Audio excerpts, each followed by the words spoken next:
Құрметті әріптестер, мен сіздермен мынандай бір әдісімен бөліскім келіп отыр. Оны өзім құрастырып жасадым. Монополия әдісі деп атағым келді, бірақ дәл монополия әдісімен жүрмесе де өзіміз ойнатуға болады оқушыларды. Мынандай сандар қойып, өзіңіздің қиялыңызды өзгертіп алуға да болады. Мына жерде ең бірінші мынандай бір нәрсе қойып, таңбаны жұлдыз белгісіне қойып қоясыз. Мінекей, мынандай екі кубикті тастау арқылы, мысалға 4-4 8 жүріс жасаймыз. Мінекей, 1, 2, 3, 4, 5, 6, 7, 8. 8 бізде санға түссе, міндетті түрде өткен сабақтан сұрақ қойсаңыз болады. Егер де мынаған түсетін болса, кітап оқыған, кітап ашуға мүмкіндік бересіз.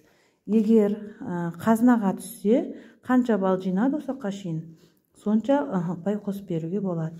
Жұлдыз жеңіл сұрақтар. Ал мына смайликке түскен кезде бүкіл жинаған ұпайларын жойып отырамыз. Одан кейін мынандай кубик жасап алсаңыз болады. Домино кубиктарын біреумен ойнатуға да болады, екеуімен де ойнатуға болады. Мінекей, мына жерде қазір 4, 1, 2, 3, 4. Мұнда да сұрақ қоясыз. Бұл ойынды монополия әдісі деп атадым. Кез келген сабақта, ауызша сабақтарда қолдануға болады. Оқушылардың қызығушылықтарын арттырады.